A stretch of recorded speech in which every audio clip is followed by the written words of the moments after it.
네, 이틀째 사전투표가 진행되고 있는 가운데 첫날 역대 최고 사전투표율을 기록하면서 어느 후보가 더 유리할지에 관심이 쏠리고 있습니다. 네, 전국 상황 두 분과 짚어봅니다. 이종근 시사평론가, 서영조 맥 정치사회 연구소장과 함께합니다. 어서 오세요. 네, 안녕하세요. 자, 사전투표 첫째 날이었던 어제 투표율이 역대 최고치인 19.58%로 집계가 됐습니다. 오늘 오전 9시 기준으로는 현재 22.14% 기록하고 있는데 워낙 사전투표율은 점점 더 오르긴 합니다만 이번에는 평일 이틀인데도 굉장히 많이 올랐거든요. 네. 어떤 이유가 있다고 보십니까? 일단은 뭐 이번 조기 대선의 기저에는 내란 행위의 사태에 의한 윤석열 전 대통령의 파면, 그리고 이 일상에 대한 회복에 대한 국민들의 어떤 욕망, 욕구가 최고치에 달한 것 같아요. 사실상 보면 이게 우리가 이제 내란 세력에 대한 종식을 위해서 심판해달라고 하는데 조금 더 깊이 들어가 보면 국민들이 가장 큰 피해자입니다. 작년 12월 3일 날은 좀 추웠지만 여느 일상과 다름없는 평온한 날이었고, 그날 이후부터 6월 3일까지 무려 180일이라는 시간을 국민들의 시간은 뺏긴 것이죠. 결국에는 윤석열 전 대통령과 국민의힘은 내란 사태를 통해서 대한민국의 전체의 국가의 무정부 상태도 만들었지만 우리 각각 개개인의 국민들의 시간 180일을 훔쳐갔죠. 그래서 결국에는 내 시간을 훔쳐간 이 정권, 윤석열 정권이겠죠. 그리고 국민의힘 심판해야겠다 라는 그런 분노적인 투표, 그다음에 심판적인 투표를 넘어서서 응징적인 그런 성격의 이 투표가 사전투표율을 높게 만드는 요인이 아니었을까, 좀 판단합니다. 예, 네. 지난 대선 사전투표율이 36.93%였는데 이번에 이제 그거 넘겨서 40%까지 넘길 수 있을까 관심인데 어떻게 전망하세요? 40%를 넘길 가능성도 있습니다. 왜냐하면 19대, 20대, 21대 대선, 물론 총선도 그렇지만 대선에서 사전투표율이 진짜 기하급수적으로 굉장히 늘어나고 있어요. 늘어나는 어떤 간격도 점점 더 벌어지고 있고, 그래서 아마 이번에 40%가 넘길 가능성도 충분히 있다고 봅니다. 그런데 문제는 이겁니다. 그렇다면 사전투표율이 이만큼 높아서 전체적으로 투표율을 견인하는 어떤 효과를 가질 수가 있는가? 그건 조금 더 지켜봐야 될 것 같아요. 이를테면 지난 20대 대통령 선거를 보면 그 직전 19대 대통령 선거보다 10%포인트 이상 사전투표율이 높았거든요. 그때 사전투표율 갖고 저도 YTN에 출연을 했었어요. 그때 네. YTN 앵커님이 질문하셨습니다. 본투표 견인할 거냐? 저는 견인한다고 그때 했어요. 네. 그런데 결과는 그렇지 않았습니다. 결과는 19대 때가 20%포인트 대였는데 77.2%가 나왔는데 30%가 넘었던 사전투표율을 기록했던 모든 어떤 선거에서 가장 높은 사전투표율을 기록했던 20대 대선에서 전체적으로 총 투표율은 19대보다 예. 도리어 0.1%포인트 낮았거든요. 77.2에서 77.1. 예. 그러니까 결론적으로 말씀드리면 사전투표율이 이렇게 점점 높아지는 건 사전투표의 효용성, 굉장히 편리하구나. 네. 그러니까 본투표 하루에 꼭 가지 않아도 이렇게 먼저 이용하면 굉장히 시간을 더 할애할 수 있구나라는 편의성이 제고됐다는 걸 완전히 정착됐다. 그래서 본투표같이 이렇게 정치적인 어떤 욕망 때문에 높아지는 것보다는 그만큼 편의성 제고에 대한 어떤 인식에 있어서 견인 효과보다 분산 효과가 훨씬 더 높아지고 있는 게 아니냐.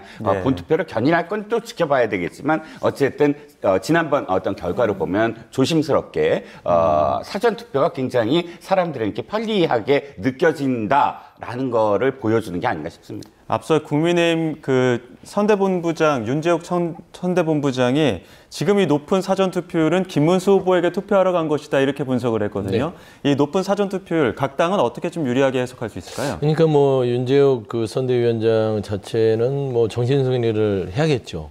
근데 역대 표를 분석해 보면 사전투표는 국민의힘이나 보수층에 불리한 결과들을 나왔죠.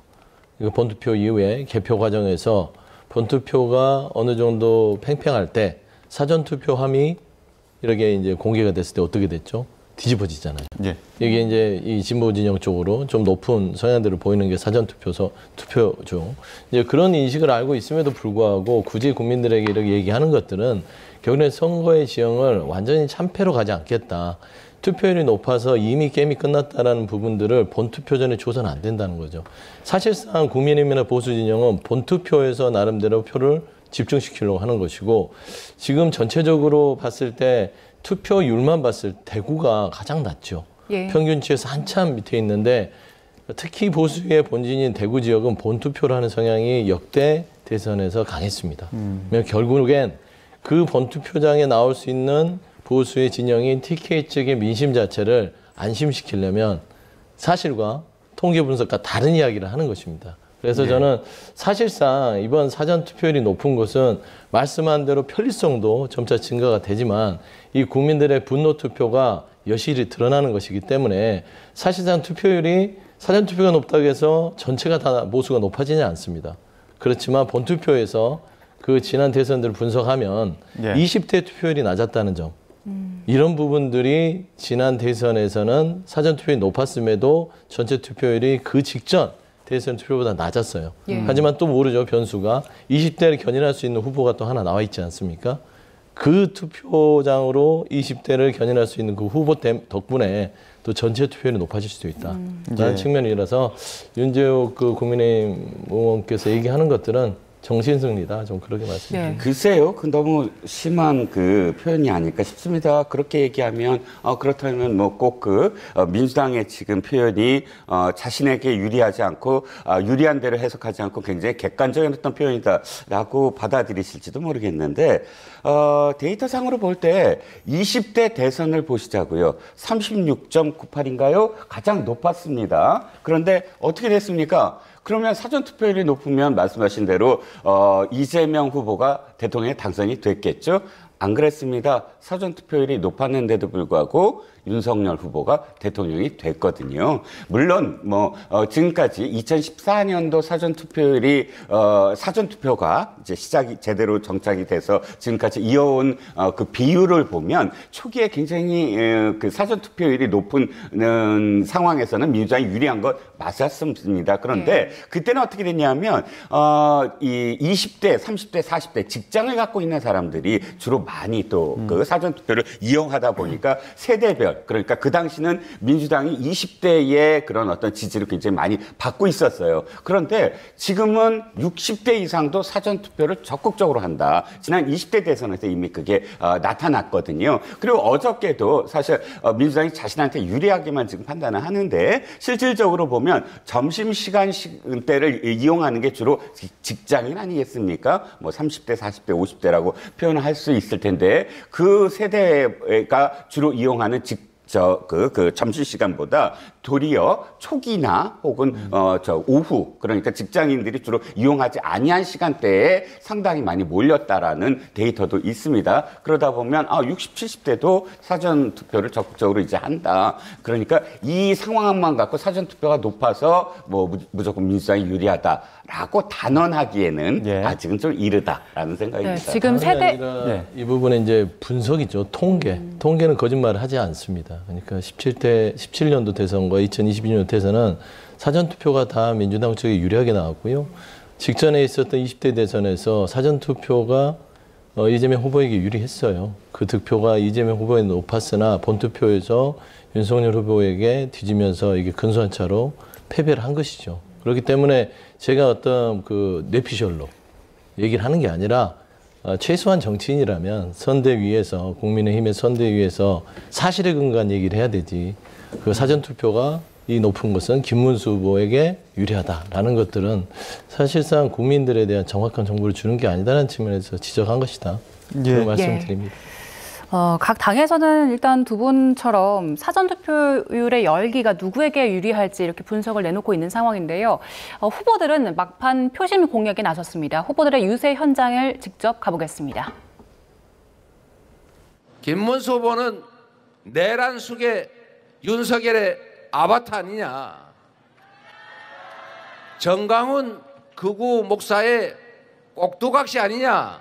포기하지 말고 반드시 투표에 참여하고 이 나라가 국민의 것임을 기득권자 소수 내란 세력의 것이 아니라 평범한 시민들의 나라임을 여러분이 투표로서 반드시 증명해 주시기 바랍니다. 자유를 지키려면 여러분 6월 3일 날 또 오늘도 또 사전투표 아니에요? 우리 어떻게 해야 됩니까? 1번 찍는 사람한테 1번 찍어도 안 되느냐? 1번을 찍으면 자유가 없어집니다. 1번을 찍으면 공짜로 돈도 뭐 25만 원씩 준다는데 요거 완전히 망하는 길입니다. 네, 어제 유세 현장 보고 오셨고요. 이제 나흘 남았습니다. 후보들 굉장히 열심히 유세를 다닐 텐데 일단 그 후보들 동선이 사실 전략이기도 하잖아요. 이재명 후보가 가는 곳을 보니까 강원 춘천 그리고 원주 충주를 갑니다. 이재명 후보가 선거운동 중에 강원 그리고 충북 지역 가는 게 처음이라면서요? 일단 강원 부분들은요, 우리 민주당이 조금 이게 자신할 수 없는 지역인데, 최근에 그 우상호 전 의원이 강원도의 총괄선대본부장을 맡으면서 최근 지지율의 이 반등, 그 다음에 사전투표율의 또 고조, 이런 것들의 어떤 그 붐이 일어나기 시작해서, 이 이재명 후보가 강원에 가서 한번 또 붐을 일으켜야겠다라는 포인트로 일정이 좀 마련된 것으로 알고 있습니다. 그리고 지난 대선에서 충청하고 영남에서는 사실상 윤석열 당시 후보에게 사전투표에서도 조금 밀렸던 곳이에요. 그렇기 때문에 이 영남, 강원, 충청 이 지역 자체가 사실상 국민의힘의 어떤 본질은 아니더라도 국민의힘이 줄여가는 곳이기 때문에 그 국민의힘 측의 지지층을 흔들어서 마지막 판세 본투표까지 끌어올 수 있는 이삭죽기 아니면 최선을 다하는 한 표 한 표 죽기 운동의 일환이지 않을까 그렇게 보입니다. 예, 반대로 김문수 후보 굉장히 동선이 큽니다. 뭐 경기 가평부터 인천 시작해서 뭐 늦게는 이재명 후보와 일부 겹치는 동선들도 있는데 논스톱 외박 유세에 나섰다고 하던데 어떻게 좀 진행이 되고 있습니까? 네, 김문수 후보 뭐 지금 지지율 뭐 블랙아웃 시기이긴 하지만 그 직전까지의 지지율로도 나타났듯이 추격전입니다. 추격전은 사실상 모든 걸 다 해야 돼요. 지금은 절박한 어떤 상황이고 그렇기 때문에 논스톱 유세 등등 앞으로도 더 많은 어떤 그런 그 절박함을 보이고자 노력을 할 겁니다. 동선은 역시 이제 그 수도권 그러니까 양쪽 진영의 후보가 모두 다 경기도 지사잖아요. 예. 경기도 지사니까 경기도에서 자신 좀 물론 경기도 지사에 그 역임했던 시기가 이재명 후보보다는 좀 더 오래되긴 했지만 다시 이 자신의 어떤 경기도 지사 시절의 추억을 되살리기 위해서 가평, 이천, 여주를 갔다고 한다면. 강원, 충북은 아주 절실하게 갈 거예요. 왜냐하면 지난 3년 전에 강원, 충북을 어찌됐든 그 전체 그 어떤 유권자가 뭐 많지는 않더라도 윤석열 후보가 다 이겼던 곳이거든요. 충북도 이겼고 충북도 50.7에 45.1 꽤 많이 벌어졌고요. 강원도가 더 많이 벌어졌습니다. 54.2 대 41.7 이런 지금 윤석열 후보의 득표율을 얘기입니다. 이재명 후보와의 어떤 비교가 그렇기 때문에 충북과 강원을 만약에 이번에 이 김문수 후보가 유리하게 한다면 전체적인 지형에서 굉장히 유리한 어떤 상황을 만들 수 있지 않나라는 아마 계산으로 저 행보로 보일 것으로 보입니다. 예. 이준석 후보는 동선 보면 일관돼요. 오늘도 이제 젊은 층 많은 곳으로 가거든요. 일단 경기선 숲길 가고 또 그 중앙대 후문, 해와, 신촌 이렇게 대학생들 많은 지역을 찾는데 이런 전략은 선거에서 투표에서 어떻게 드러날 걸로 보세요? 그러니까 명확하게 본인이 이번 대선에서 거둬야 될 목표가 두 자릿수다. 그러니까 당선이라기보다는 그 두 자릿수가 이준석 후보에겐 천장입니다. 그것만 달성하면 이번 대선에선 소개 목적을 달성하는 거고 거기에는 이제 정치적인 이득도 있겠으나 또 선거 보전 비용도 있지 않습니까? 두 자리를 넘어야 본인 쓴 돈을 돌려받기 때문에 지금 넓게 써봤자 이준석 후보 좋을 게 없고 당세 자체가 열악해서 유세차가 4대밖에 되지 않아요. 그리고 지금 현재 자금력도 대선이 치를 만한 그런 상황이 아니기 때문에 본인의 적극 지지층인 청년층, 특히 수도권 그리고 동탄 모델을 했다고 했지만 이준석 후보가 사실상 개인기로 여기까지 끌고 온 것이지 본인의 어떤 당력이나 개혁신당에 대한 미래 비전이 그를 견인한 건 아니다라는 측면에서는 두 자릿수를 유지하자. 근데 최근에 3차 대선 토론회에서 굉장히 치명적인 어떤 혐오적인 발언으로 논란이 됐지 않습니까? 저는 그 부분을 복구하기 위해서라도 20대 청년 남성들을 공략하는 전략으로 아마 수도권을 집중할 것 같습니다. 네, 그 부분 잠시 후에 조금 더 자세하게 이야기해 보도록 하고요. 단일화 이야기해 보겠습니다. 지금 이미 사전투표장에서는 소중한 한 표 한 표가 행사가 되고 있는데 단일화 이슈가 아직까지 살아있는 것 같습니다. 글쎄요, 살아있다기보다는 누가 더 단일화의 진정성이 있었느냐를 지금 호소하는 것 같아요. 그러니까, 예를 들어서 김문수 후보가 밤 9시에 의원회관을 찾아가서 못 만나고 밤 12시까지 뭐 기다린다든지. 이제 그저께. 예, 그저께. 또 어저께 이런 일이 있었죠. 김재원 지금 비서실장이. 비서실장이 지금 이런 어떤 연락이 왔다. 그런데 최종적으로 그러니까 이런 연락이라는 게 어쨌든 이준석 후보 측에서 단일화와 관련된 뭐 회동을 제의했는데 결국은 취소됐다. 그건 어제죠? 어제죠. 예. 그리고 이준석 후보 쪽에서는 그것이 사실이 아니다. 이 전체적인 어떤 흐름을 보면 지금 김문수 후보 측에선 단일화에 대해서 열려 있는 것 같지만 사실 시간적으로는 지금 단일화 한다고 하더라도 그 효과는 크지 않거든요. 예. 그런데 늘 열려 있다. 그리고 우린 최선을 다하고 있고 단일화 늘 하고 뭐 받아들이고 싶고 또 권성동 원내대표는 이렇게 얘기해요. 이준석 후보가 이야기하는 것을 다 우리가 실현시키겠다. 예. 아직도 그런 이야기를 하거든요. 저는 솔직히 말씀드리면 제스처라고 생각은 해요. 그러니까 왜 이명박 전 대통령이 지금 김문수 후보를 만났을 때 이 얘기를 해요. 자기도 이해창 후보를 열심히 만났다. 근데 이명박 대통령이 당시에 이해창 후보하고 단일화 안 됐어요. 근데 이해창 후보가 3후보로 나와서 300만 표를 가져가요. 워낙에 500만 표 차이기 때문에 그게 큰 어떤 영향이 안 미쳐서 그렇지. 하지만 자기도 실패한 단일화를 굳이 왜 얘기했을까요? 김문수 후보한테. 열심히 진정성 있게 만나고 그래서 그것 자체가 사실은 굉장히 나중에 득이 될 거다. 네. 끊임없이 열려진 자세로 임하라 이런 뜻으로 보이거든요. 근데 그런 조언 다음 날 바로 그걸 실행을 했어요. 12시에 찾아간다든지 아직도 권성동 원내대표 뭐 할 것처럼 이야기한다든지 그러니까 실질적으로 효과가 뭐 단일화를 바래서 절박하게 뭔가를 한다기보다는 단일화에 이렇게 열심히 저한테 표를 한 표라도 더 주세요. 그러니까 표로서 단일화해달라라는 그런 의미가 배어 있다고 봅니다. 예, 이렇게 진정성을 보여주는 거다 이런 분석들 나오고 있는데 그런데 민주당과 이재명 후보 측에서는 단일화를 할 것이다, 확신한다라고까지 얘기를 하더라고요. 그럼 왜 그런 겁니까? 그건 저도 뭐 좀 여러 가지로 그 분석을 해보고 좀 여러 가지 취재를 해봤는데 왜 그런지 이유를 모르겠어요. 그러니까 할 것이다라는 것들은 사실상 하기가 쉽지 않은 상황이고 단일화를 한다는 것은 이준석 후보가 드롭한다는 소리입니다. 지금 선거가 한 4일밖에 남지 않았는데 단일화 효과가 있을까요? 사전투표가 다 끝나고 나서 단일화 효과를 노릴 수 있을까요? 본투표 하루 전에 단일화 한다고 그 표가 얼마나 가겠습니까? 사실상 지금 민주당에서 그렇게 주장하는 바는 어떤 의도인지는 모르겠으나 크게 선거에 도움이 되지 않습니다. 지금 국민의힘이 쓰는 단일화 전략은 이 단일화라는 단어만 쓰는 거예요. 실질적인 단일화 할 생각 없습니다. 이준석 후보가 최근에 3차 토론회에서 좀 궁박한 처지에 몰려있고 수세에 빠졌어요. 본인 스스로 자해를 한 꼴이 됐는데 그런 좀 곤란한 지경에 있으니 때는 이때다. 그러면 일단은 단일화의 소쿠리에다가 이준석 후보를 담아놓고 이준석한테 갈 표를 저기 줘봤자 소용이 없다. 국민의힘이 이 전체적인 지금 민주당에 대적할 수 있는 가장 큰 덩어리고 보수의 본산이기 때문에 이준석 후보나 우리는 한 몸이다. 이것만 계속해서 착시를 던지면 됩니다. 유권자들에게.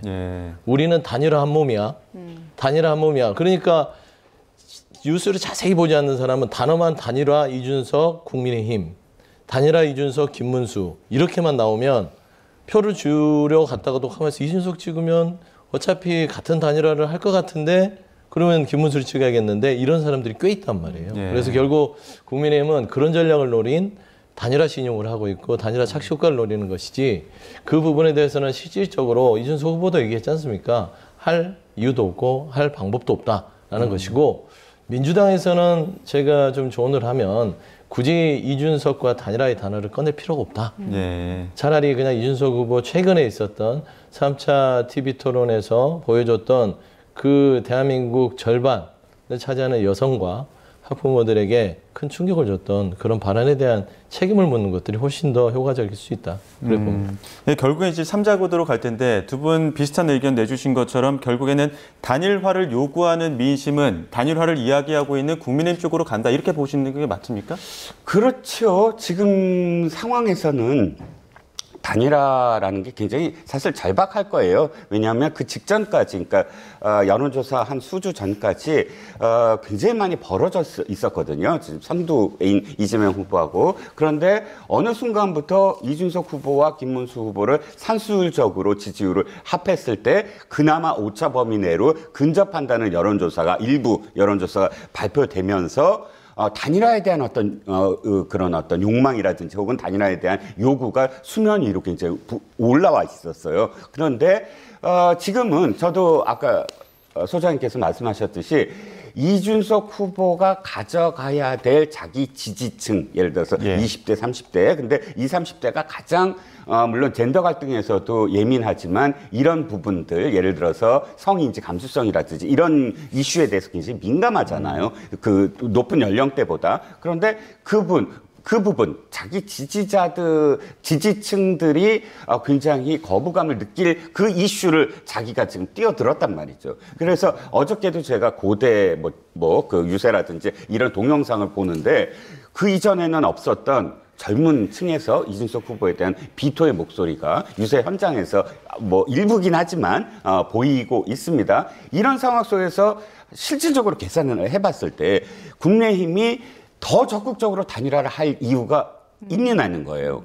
지금 리스크가 있는 후보하고 더군다나 지지층, 그 사람의 지지층을 후보의 지지층을 갖고 와야 플러스 알파가 될 텐데 그 후보의 지지층이 지금 혹시 이완될 가능성이 있어 보이는 후보하고 그러니까 제가 보기에는 이 상황이 사실상의 단일화가 된 게 아니냐라는 이준석 후보의 어떤 리스크가 사실상의 단일화가 됐다라는 분석도 그래서 나오고 있는 거죠.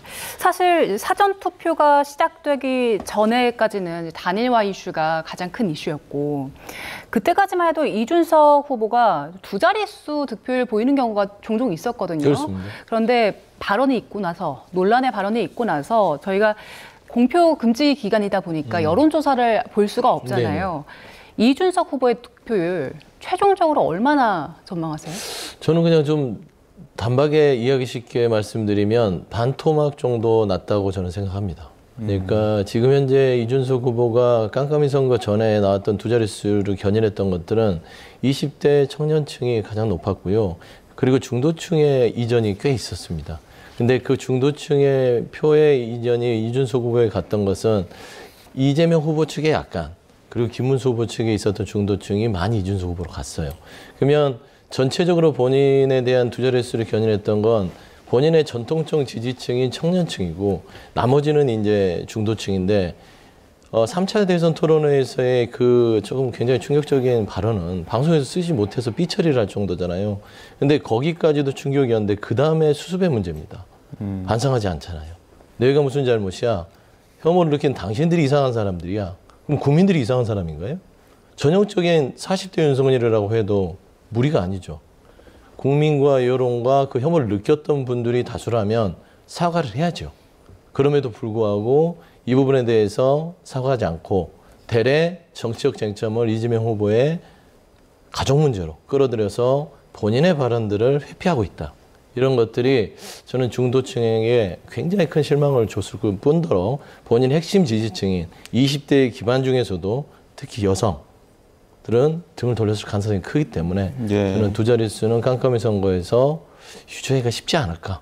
쉽지 않을 것 같다. 그런 말씀 드립니다. 두 분 말씀하신 것처럼 지금 이준석 후보의 그 발언을 두고 정치권에서도 여러 이야기들이 나오고 있습니다. 물론 이준석 후보도 여러 가지 해명과 사과를 하긴 했었는데 그런 이야기까지 한꺼번에 한번 들어보겠습니다. 저의 질문은 단순한 자금 목적이 아니라 단계적 검증이었습니다. 인권을 이야기하며 저에게도 여성 혐오라고 지칭했던 후보가 이 같은 표현에 대해 어떤 판단을 내린지 마땅히 확인해야 했고 이재명 후보는 가족의 일탈에 대해 어떤 책임의식을 가지고 있는지 또 확인해야 했습니다. 그러나 두 후보는 대답을 회피했고 책임을 외면했습니다. 이재명 후보와 민주당을 비롯한 정치인들에게 묻겠습니다. 문제의 발언을 인용한 이준석 후보가 언어 폭력과 여성 혐오를 자행했다면 그 발언을 실제로 했던 이재명 후보의 아들은 혐오와 폭력의 당사자가 아닙니까? 또한 이처럼 가족과 관련된 논란을 끊임없이 일으키고 있는 이재명 후보야말로 당장 사퇴해야 되는 것이 아닙니까? 자신의 잘못을 회피하기 위해 네거티브에 올인하는 이준석 후보가 개탄스럽습니다. 22년 대선 이후 윤석열 정부 시절 당사자는 혹독한 수사와 재판을 거쳐 벌금 500만 원형을 선고받았습니다. 자신의 과오에 대해 지난해 최종적으로 법적인 책임을 진 것입니다. 대선을 5일 앞둔 시점에 과거 문제를 마치 새로운 일인 것처럼 선거에 이용해서는 안 됩니다.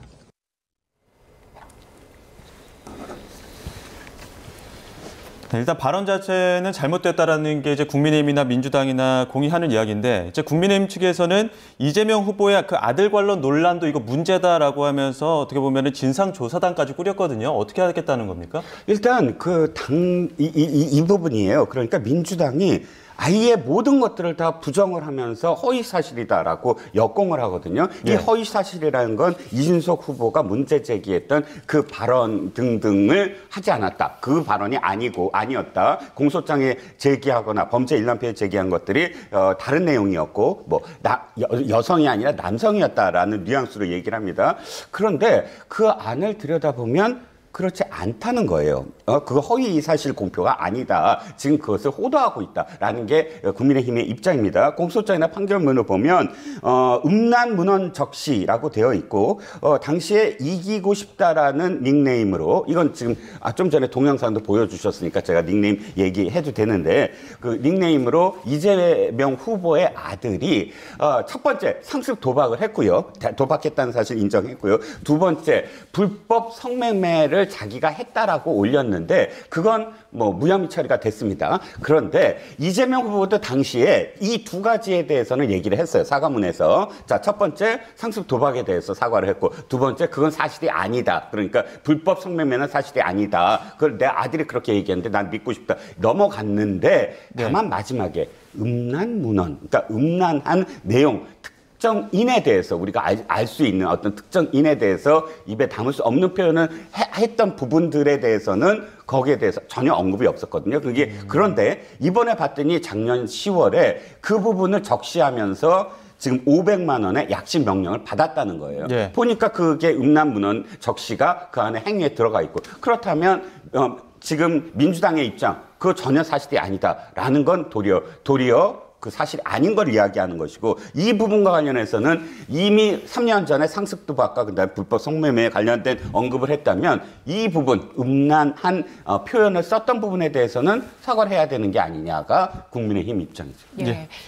그러니까 음란한 표현을 썼던 부분들에 대해서 이재명 후보가 2022년도에 사과를 했죠.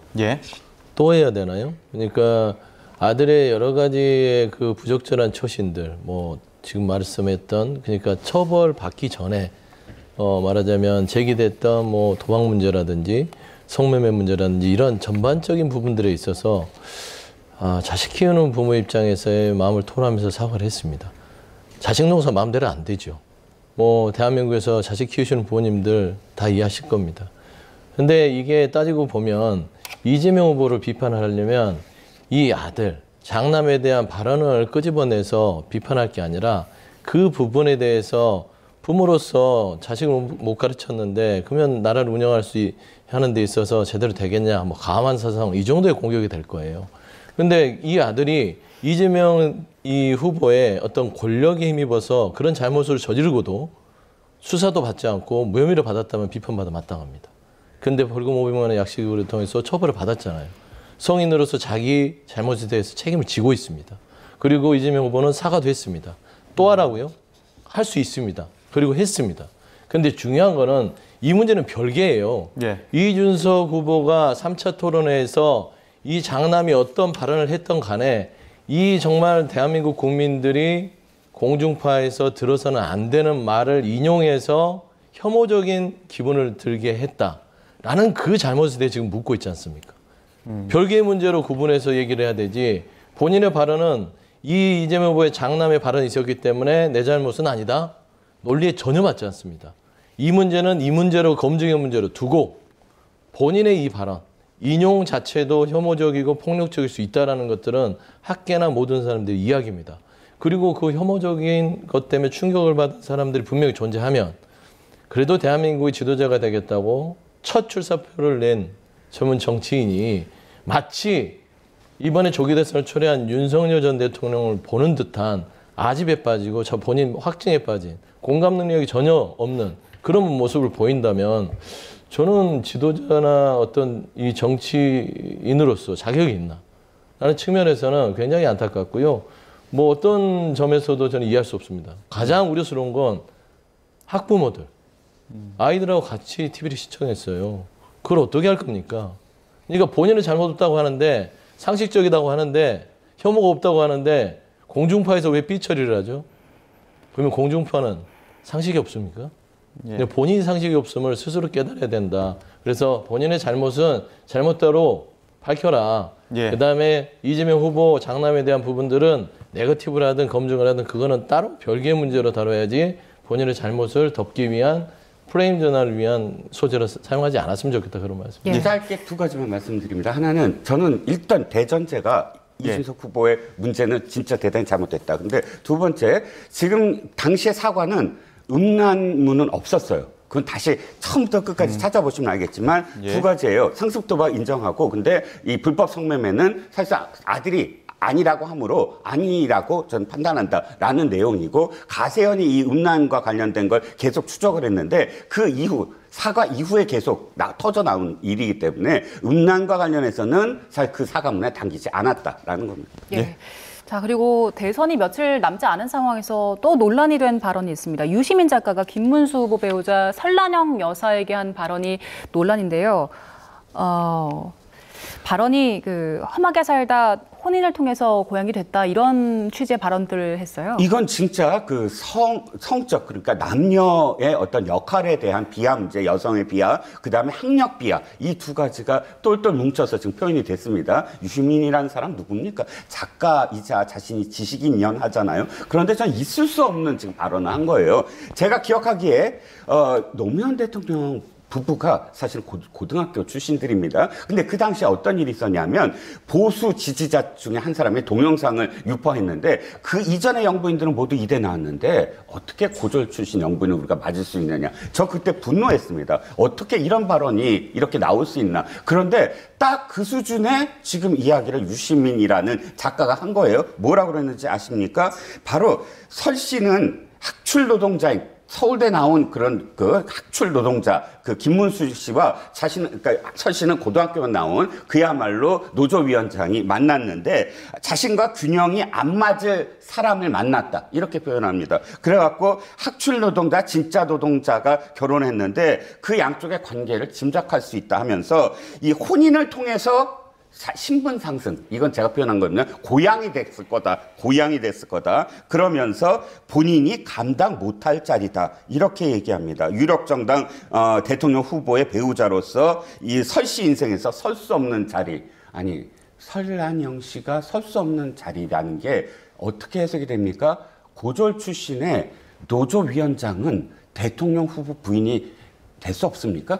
아니 설 수 없는 자리이기 때문에 그 다음 표현이 더 기가 막힙니다. 지금 그래서 고향이 돼서 제정신이 아니다.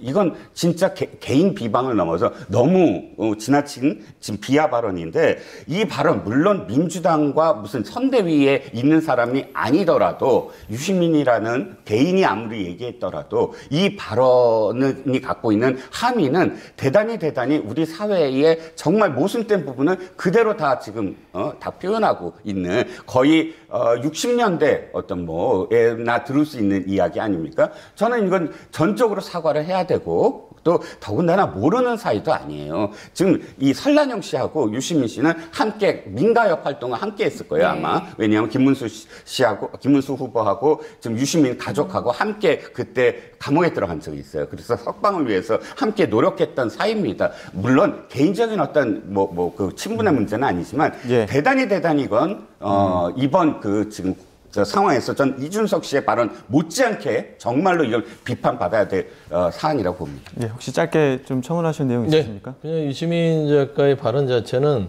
이재명 후보와 민주당의 선거에는 도움이 전혀 되지 않는 발언이다. 조금 나가도 많이 나가셨고요. 잘못하다가는 유시민 작가 자체가 무슨 선민의식이 있나. 누군가를 판단할 때 있어서는 늘 노무현 전 대통령의 정신을 이어간다면 우리는 누구나 다 똑같고요. 누구나 다 똑같은 균등한 대우를 받을 어떤 그런 권리가 있다는 측면에서는 부적절한 발언이다. 좀 그런 말씀드리고 싶습니다. 예, 알겠습니다. 여기까지 듣겠습니다. 지금까지 이종근 시사평론가, 서영주 맥 정치사회 연구소장 두 분과 함께했습니다. 고맙습니다. 고맙습니다.